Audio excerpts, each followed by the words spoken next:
The water closed over my head as I dove beneath the surface, my muscles burning with determination. This wasn't just about winning a bet anymore, it was about changing my life forever. As I reached the final stretch, I could see him in the lane beside me, his powerful strokes cutting through the water. My boss. My impossible crush. The single father who had no idea he was about to lose more than just a swimming race. If you've ever taken a chance that terrified you but might change everything, hit that like button and subscribe to follow more stories about love, courage, and the moments that transform us. I never planned to fall for my boss. That wasn't supposed to be part of my career trajectory when I joined Reynolds Architecture 3 years ago. But life has a way of laughing at our carefully constructed plans. My name is Eliza Chen, and at 32, I thought I had my life figured out. I was the senior project manager at one of the most prestigious architecture firms in Seattle, with a corner office overlooking the Puget Sound and a reputation for turning impossible projects into award-winning realities. My professional life was everything I'd worked for since graduating with honors from Washington State. My personal life, however, was another story entirely.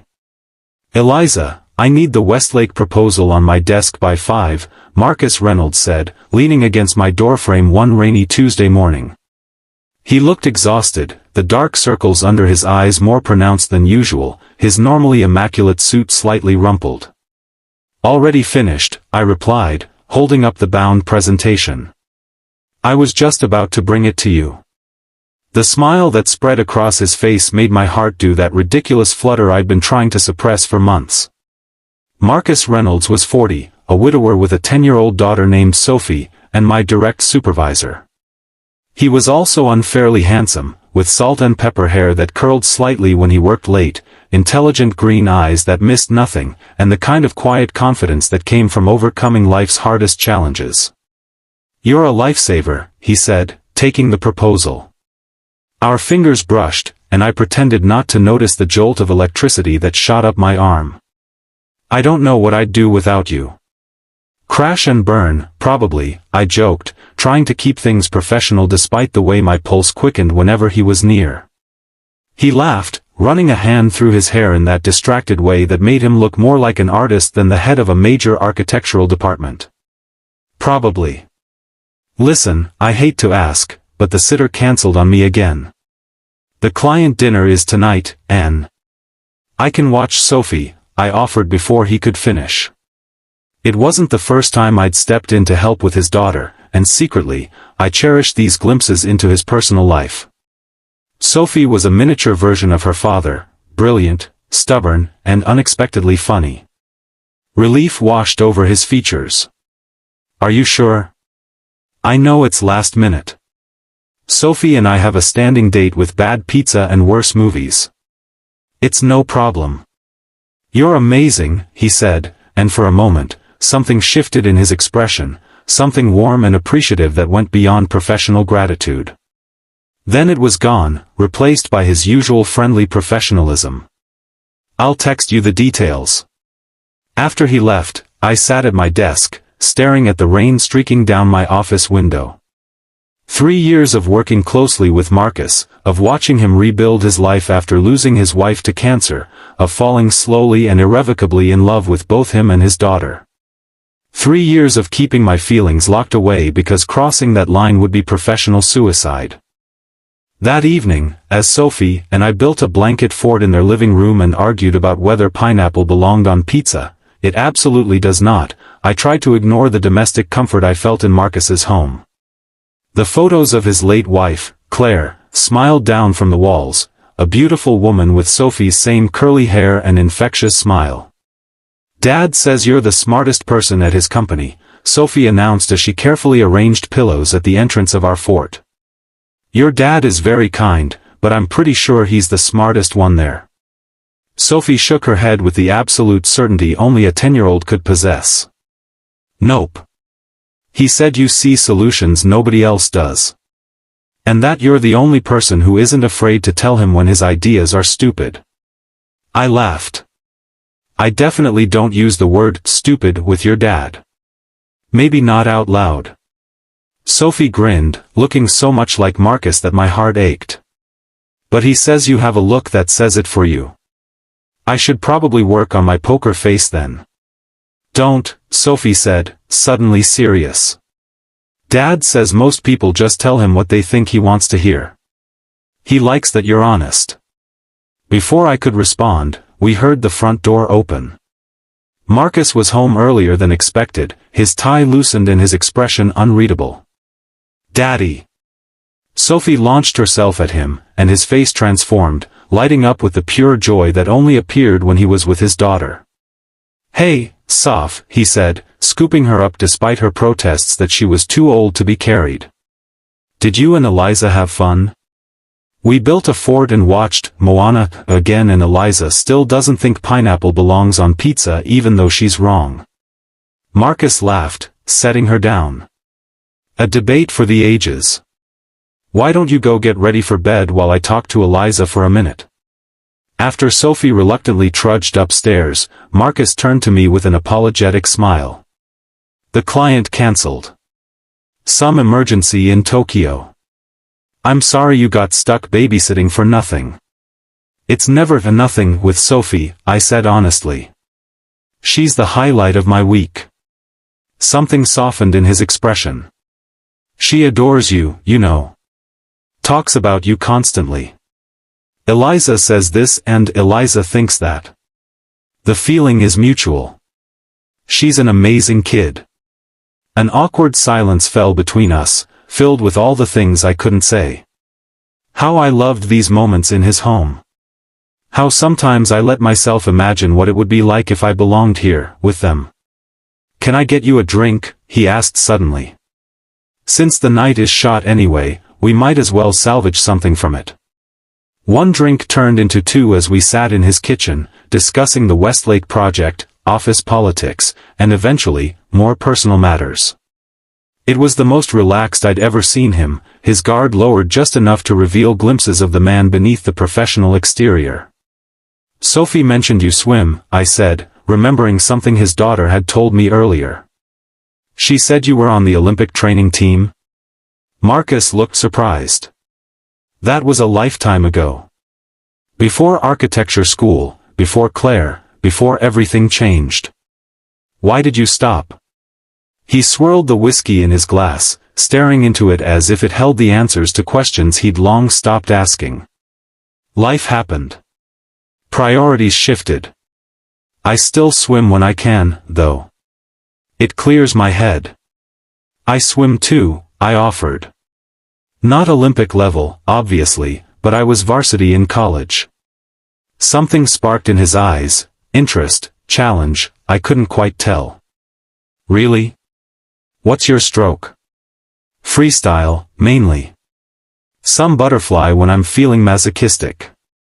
He laughed, and the sound warmed me more than the whiskey.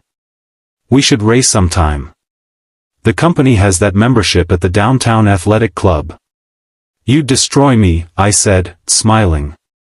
Olympic training and all. I don't know, he mused, studying me with new appreciation.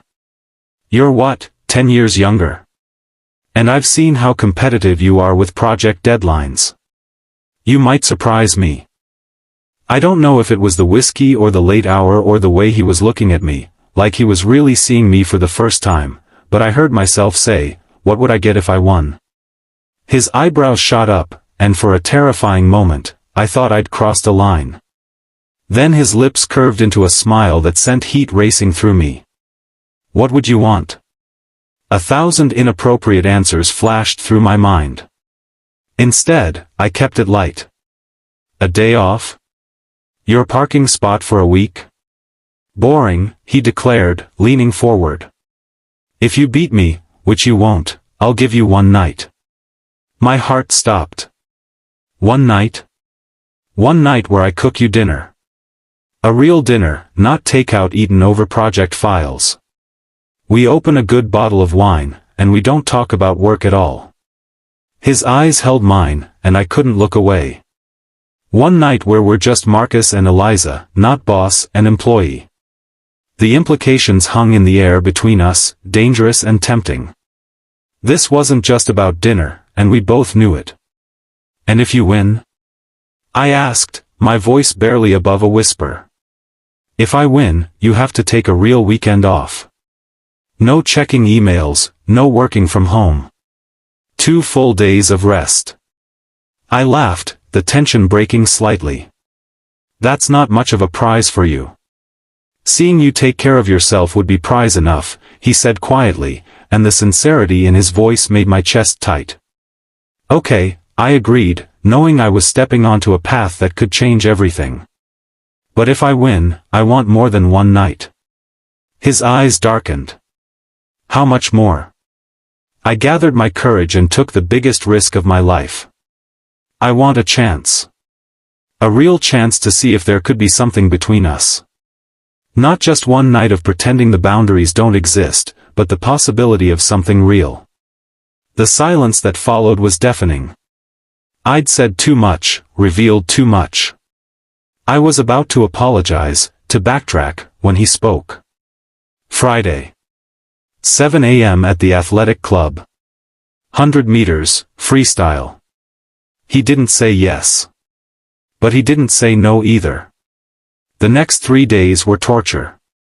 We maintained our professional relationship at work, but there was a new undercurrent of tension whenever we were in the same room. I caught him watching me during meetings, his expression unreadable. I wondered if he regretted our conversation, if he was trying to figure out how to let me down gently. Friday morning arrived with a thunderstorm that matched my nervous energy. I arrived at the athletic club early, changed into my competition swimsuit, and did stretches at the edge of the pool. The facility was nearly empty at this hour, just a few dedicated lap swimmers and early-rising gym-goers.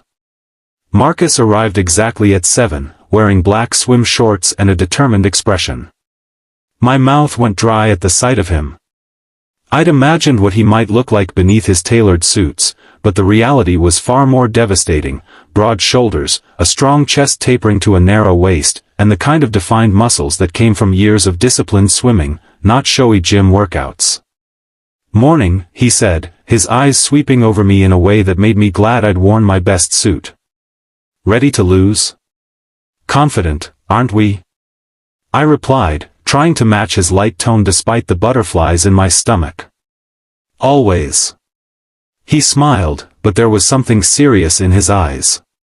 "Eliza, before we do this, you should know that regardless of who wins today, things are going to change between us." My heart sank.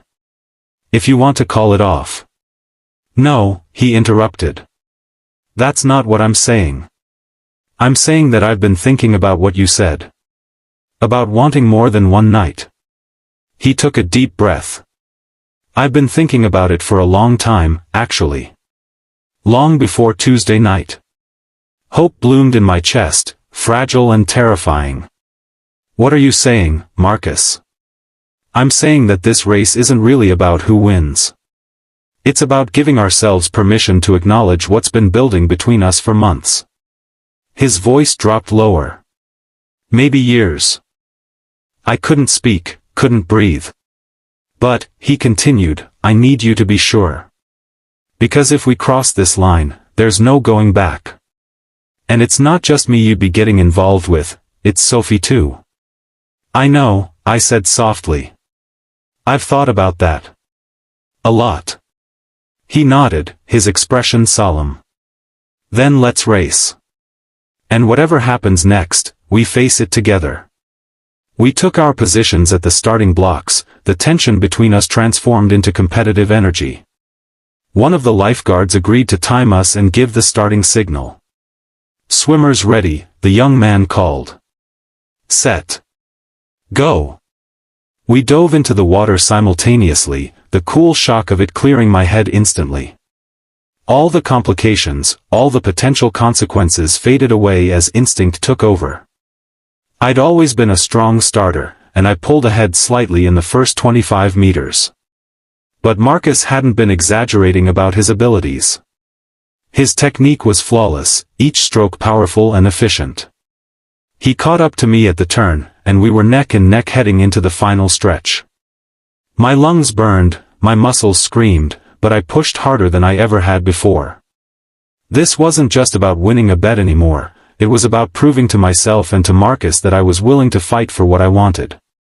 That I was brave enough to reach for happiness even when it seemed impossible. In the final 10 meters, I gave everything I had left. I couldn't see Marcus beside me, couldn't hear anything but the rush of water and my own heartbeat. I touched the wall and surfaced, gasping for air. The lifeguard looked at his stopwatch, then at us both treading water. Ladies' time, 1 minute and 2.34 seconds. Men's time, 1 minute and 2.87 seconds. I'd won. By half a second, I'd won.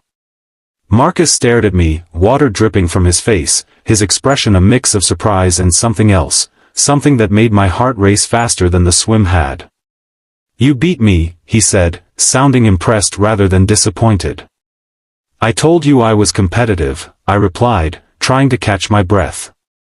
We climbed out of the pool, and as we stood dripping on the deck, the reality of what had just happened began to sink in. I'd won. Which meant.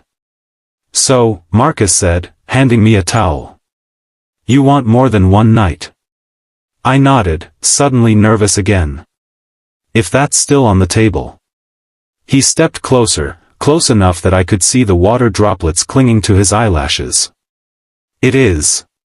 But there are complications we need to discuss. Work policies. Sophie. The fact that I haven't dated anyone since Claire died." "I know," I said. "I'm not asking for everything all at once. Just a chance to see where this could go. At whatever pace feels right." He reached out, his fingers brushing a strand of wet hair from my face. The touch was gentle, tentative, but it sent electricity through me. "I should tell you that I was planning to let you win." I pulled back, indignant. "You were not." A smile tugged at his lips. "Maybe not. But I wasn't exactly devastated when you touched the wall first." His expression grew serious again. "I've been fighting this for a long time, Eliza. Telling myself all the reasons it couldn't work. That you deserve someone younger, someone without my baggage, someone who isn't your boss." "And now?" I asked, barely breathing. "Now I'm tired of fighting it." His hand cupped my cheek. "I want more too. I have for a long time." The kiss, when it finally came, was worth every moment of waiting, every risk taken. It was gentle at first, a question, and then deeper as I answered with certainty. His arms wrapped around me, pulling me against him, and I felt the last of my doubts dissolve. When we finally broke apart, both breathless for reasons that had nothing to do with swimming, he rested his forehead against mine. "So what happens now?" "Now," I said, smiling up at him, "you owe me dinner. And then we figure out the rest together, one day at a time." "One day at a time," he agreed, his eyes full of promise. "Starting today." As we walked out of the athletic club into the rain-washed morning, his hand found mine, our fingers intertwining naturally, as if they'd been waiting years to find each other. And perhaps they had. I didn't know what challenges lay ahead, navigating workplace policies, helping Sophie adjust, learning how to be partners instead of just boss and employee. But for the first time in years, I was stepping into an uncertain future with hope instead of caution. Sometimes the biggest rewards come from the risks that terrify us most. Sometimes the heart knows what it wants long before the mind is ready to acknowledge it. And sometimes, just sometimes, losing a race can be the greatest victory of all. Except I didn't lose. I won. And I was going to claim every moment of my prize. The story of Marcus and me was just beginning. And I wanted so much more than one night, I wanted a lifetime. Looking into his eyes as we stood in the rain, I knew he wanted the same thing too. That morning changed everything.